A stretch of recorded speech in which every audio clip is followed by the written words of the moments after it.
¿Alguna vez has sentido que el mundo a tu alrededor se desmorona, que las estructuras que una vez te sostuvieron ya no tienen peso ni sentido? Friedrich Nietzsche vivió en ese abismo y emergió con una revelación perturbadora.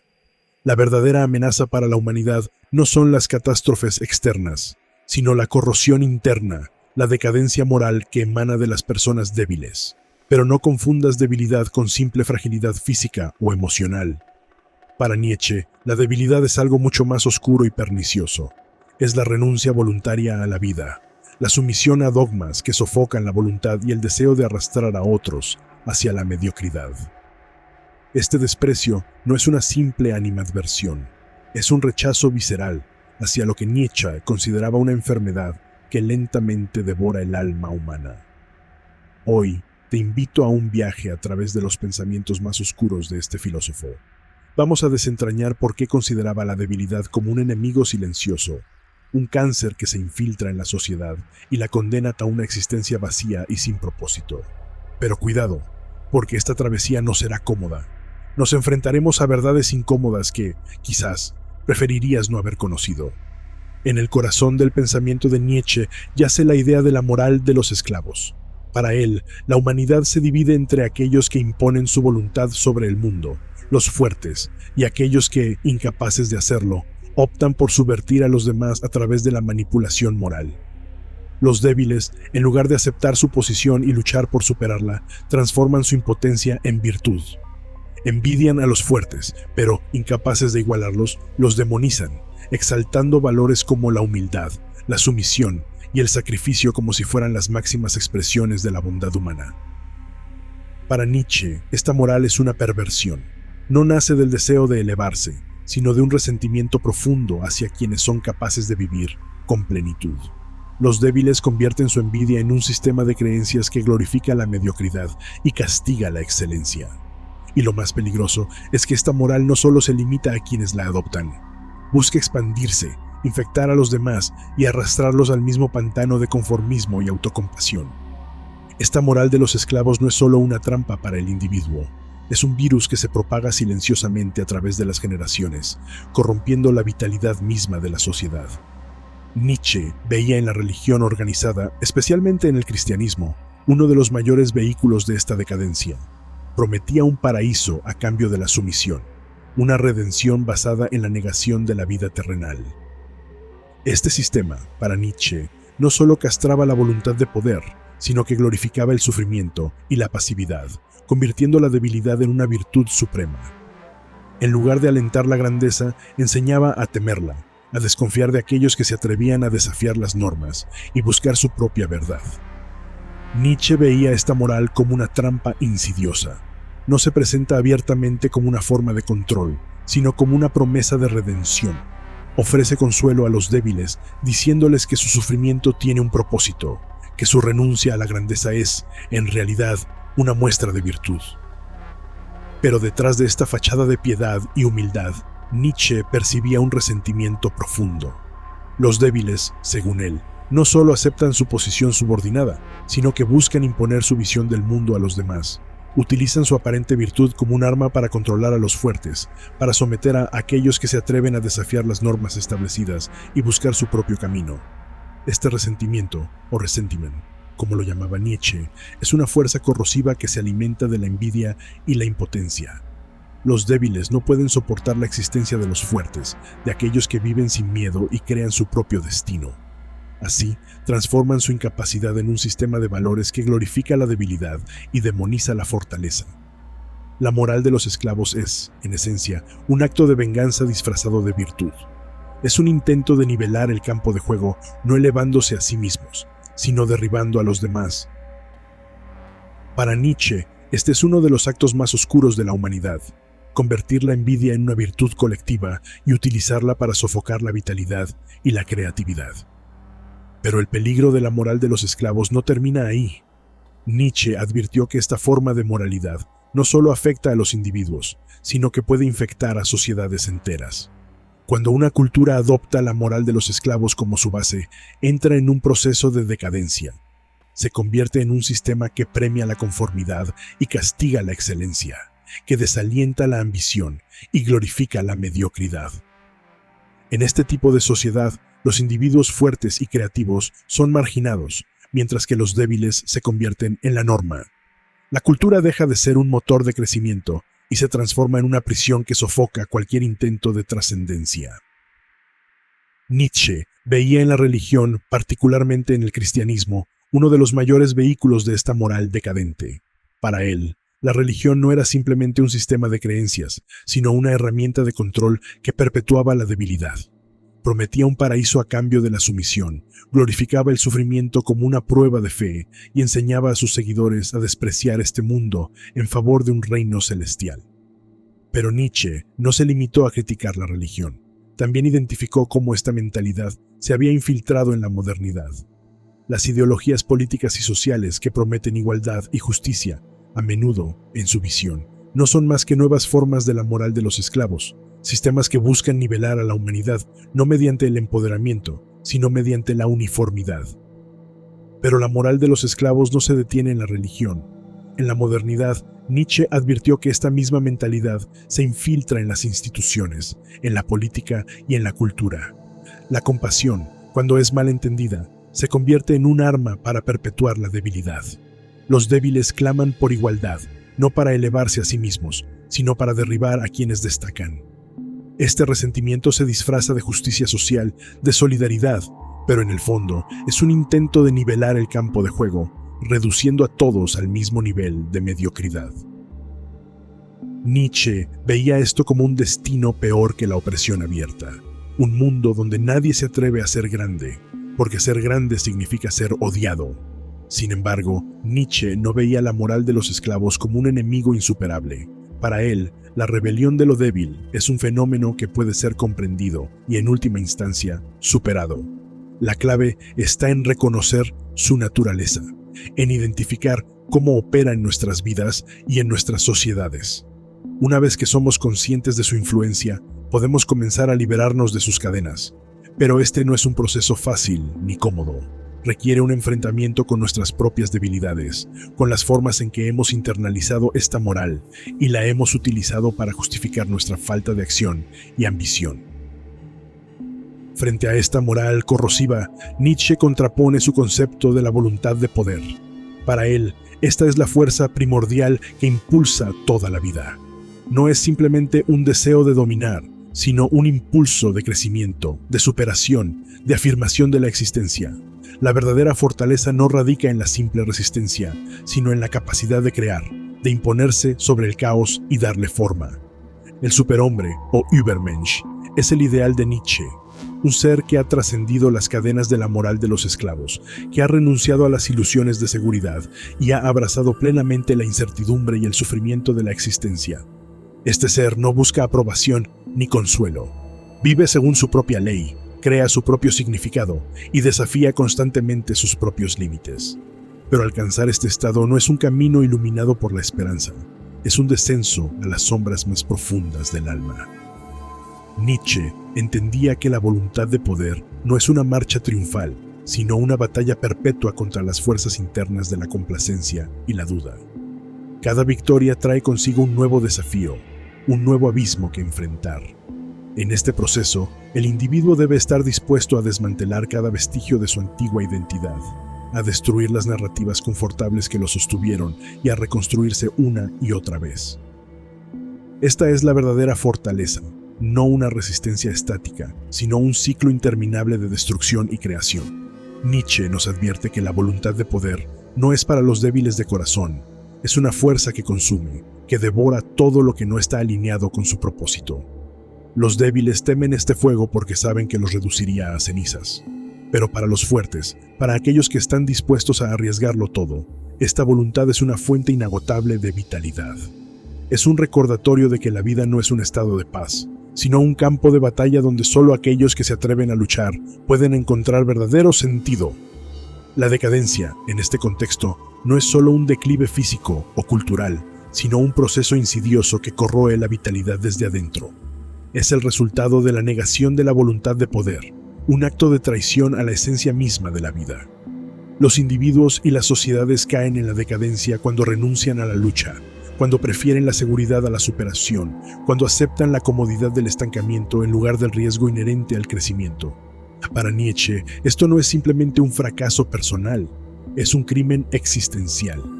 Renunciar a la voluntad de poder es renunciar a lo que nos hace verdaderamente humanos, a la capacidad de trascender nuestras circunstancias y crear algo nuevo. Sin embargo, abrazar la voluntad de poder no es un camino fácil ni exento de sufrimiento.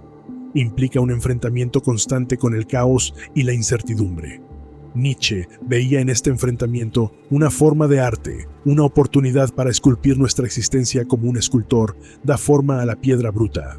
Cada desafío, cada fracaso, es una ocasión para pulir nuestra esencia, para acercarnos más al ideal del Übermensch, el superhombre que no se conforma con las normas impuestas por la sociedad y se atreve a establecer sus propias reglas. La voluntad de poder es, por tanto, una afirmación de la vida en su forma más pura, una celebración del potencial ilimitado que yace en cada uno de nosotros. Pero Nietzsche también nos advierte sobre los peligros inherentes a este camino. La voluntad de poder, cuando se desata sin control, puede convertirse en una fuerza destructiva. Puede llevar al nihilismo, a una pérdida total de valores y significados.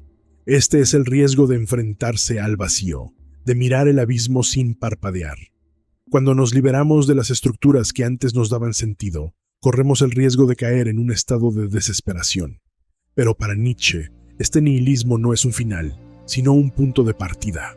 Es una etapa necesaria en el proceso de transformación, una prueba que debemos superar para encontrar nuestra verdadera fortaleza.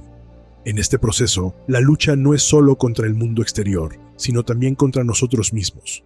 La voluntad de poder nos obliga a confrontar nuestras propias debilidades, nuestros miedos y las narrativas autolimitantes que hemos internalizado a lo largo de nuestra vida. Es un combate que se libra en lo más profundo de nuestra psique, donde el ego y el espíritu chocan en una batalla interminable. En este contexto, cada victoria es un acto de creación, un paso hacia la construcción de un ser más auténtico y poderoso. Pero cada derrota, cada momento de duda, es una invitación a caer en la decadencia, a retroceder hacia la mediocridad de la moral de los esclavos. La voluntad de poder también se manifiesta en nuestra capacidad de dar significado al sufrimiento. Para Nietzsche, el sufrimiento no es algo que deba evitarse a toda costa, como nos enseñan las narrativas modernas de confort y bienestar. Es, en cambio, una parte esencial de la existencia, un combustible que puede impulsarnos hacia la grandeza si sabemos cómo canalizarlo. Enfrentar el sufrimiento con valentía y creatividad es una expresión suprema de la voluntad de poder. Es un acto de rebelión contra la fragilidad humana, una afirmación de que incluso en las circunstancias más adversas podemos encontrar la fuerza para seguir adelante, para transformar el dolor en un motor de crecimiento. Finalmente, Nietzsche nos insta a reconocer que la voluntad de poder no es un destino al que llegamos, sino un proceso continuo. Nunca alcanzamos un estado final de perfección. Siempre hay nuevos desafíos, nuevos abismos que explorar. Esta lucha interminable es, en última instancia, lo que da sentido a la vida. No se trata de alcanzar un objetivo final, sino de participar activamente en la creación de nuestro propio destino. La voluntad de poder es, en esencia, una invitación a vivir con intensidad, a abrazar la incertidumbre y a celebrar la posibilidad de reinventarnos constantemente. En un mundo donde la decadencia y la conformidad acechan en cada esquina, este es el desafío más grande y más noble que podemos asumir. Entonces, ¿por qué Nietzsche odiaba a las personas débiles? Porque veía en ellas no solo una falta de fortaleza, sino una amenaza activa contra la libertad y la creatividad humanas. Los débiles, en su temor al cambio y al caos, buscan imponer un orden estático, un mundo donde todo está predefinido y nada puede crecer. Pero para Nietzsche, este mundo es una tumba, un lugar donde la vida misma ha sido sofocada bajo el peso de la conformidad. La debilidad, para Nietzsche, es un pacto con la muerte. No la muerte física, sino la muerte del espíritu, de la voluntad, de la posibilidad misma de trascender. Es un estado de existencia en el que el individuo se convierte en una sombra, un eco de las expectativas de los demás. Los débiles no solo se resignan a esta existencia, la celebran, la promueven e intentan arrastrar a todos los que pueden hacia la misma oscuridad. Pero Nietzsche nos recuerda que hay una salida, un camino hacia la verdadera libertad. Ese camino no es fácil, ni está exento de dolor. Es un camino que nos lleva a enfrentarnos con nuestra propia oscuridad, con nuestros miedos más profundos y nuestras limitaciones más arraigadas. La libertad, ese ideal que tantos proclaman desear, es para Nietzsche un arma de doble filo. No es un regalo que se recibe con facilidad, sino un abismo que nos enfrenta con la responsabilidad absoluta de nuestra existencia. En su concepción más cruda, la libertad no se trata simplemente de hacer lo que queremos, sino de despojarnos de todas las ilusiones que nos han sostenido, de todas las normas y valores que nos han sido impuestos. Es un acto de rebeldía existencial, un salto hacia lo desconocido donde ya no podemos depender de nada ni de nadie para darle sentido a nuestra vida. Pero este abismo no solo es aterrador, también es profundamente solitario. Enfrentar el abismo de la libertad significa aceptar que no hay un propósito intrínseco en la existencia. No hay un orden divino que nos guíe, ni un destino predeterminado que nos dé dirección. Estamos solos, arrojados en un mundo indiferente, y somos nosotros quienes debemos crear significado en medio de ese vacío. Para muchos, esta idea es intolerable. La mayoría prefiere vivir bajo la sombra de sistemas de creencias que les ofrezcan seguridad, aunque estas creencias sean cadenas disfrazadas. La religión, la moral convencional, incluso las ideologías modernas, todas sirven como refugios que nos protegen del vértigo de la libertad total. Pero para Nietzsche, abrazar estas ilusiones es un acto de cobardía, un rechazo a la verdadera esencia de la vida. En este abismo, el ser humano enfrenta su prueba más difícil, la de convertirse en el creador de su propio destino. La libertad total no solo implica liberarse de las imposiciones externas, sino también de las internas.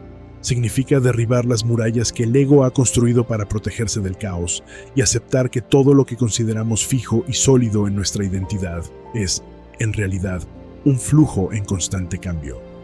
Este proceso es profundamente doloroso, ya que requiere un grado de honestidad brutal con uno mismo. Nos obliga a confrontar no solo nuestras debilidades, sino también las mentiras que hemos creado para justificar nuestra inacción y conformismo. Nietzsche sabía que este salto hacia la libertad no es para todos. De hecho, la mayoría prefiere mirar hacia otro lado, buscar consuelo en el rebaño y evitar el enfrentamiento con el vacío. Pero aquellos que tienen el coraje de adentrarse en el abismo descubren algo que trasciende el miedo y la soledad, la capacidad de crear. En este espacio desprovisto de significado predefinido, se abre la posibilidad de moldear una vida auténtica, de construir un propósito que no esté dictado por nadie más que por uno mismo. Aquí radica la verdadera grandeza, no en seguir un camino trazado, sino en forjar uno propio, incluso si eso significa caminar solo en la oscuridad. Sin embargo, esta libertad conlleva un peso abrumador. No hay garantías, no hay absoluciones ni manuales que aseguren el éxito. Cada elección es un riesgo. Cada paso puede llevar tanto al fracaso como a la realización. Para Nietzsche, este es el precio inevitable de la verdadera libertad, la constante posibilidad de caer, de perderse en el caos. Pero es precisamente esta incertidumbre lo que da valor a la vida. En un mundo donde todo está predeterminado, donde las respuestas están dadas de antemano, la existencia se convierte en una rutina vacía. Es solo en la libertad, con todo su horror y grandeza, donde encontramos la oportunidad de vivir plenamente. Finalmente, Nietzsche nos invita a considerar una verdad inquietante. No todos sobrevivirán al abismo. Algunos serán consumidos por él, incapaces de soportar la carga de la libertad. Pero aquellos que emergen del otro lado, aquellos que abrazan su papel como creadores de significado, se convierten en algo más que humanos. Se convierten en superhombres, en individuos que no solo sobreviven, sino que prosperan en medio del caos.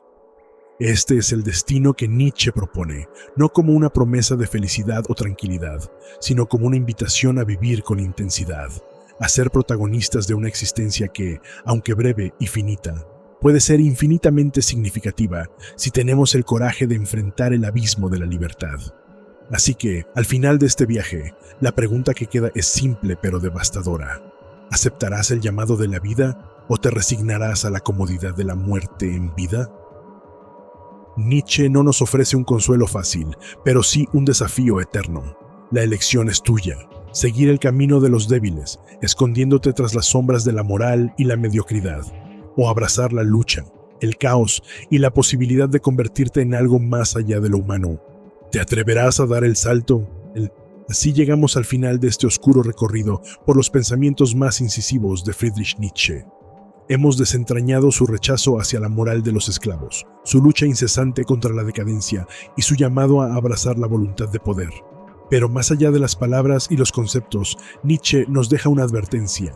El verdadero enemigo no está fuera, sino dentro de nosotros mismos. La debilidad no es solo una condición, es una elección, una rendición ante las fuerzas que buscan aplastar nuestra voluntad y reducirnos a meros espectadores de nuestras propias vidas. Nietzsche no escribió para consolar ni para dar respuestas fáciles. Es un guía para quienes se atreven a mirar al abismo sin apartar la mirada, para aquellos que están dispuestos a desmantelar las estructuras que los han definido y construir algo nuevo desde las ruinas. La pregunta ahora es, ¿tendrás el coraje de responder a ese llamado? ¿De desafiar las cadenas invisibles que te atan y afirmar tu propia existencia con todo su caos y su gloria? La elección, como siempre, está en tus manos.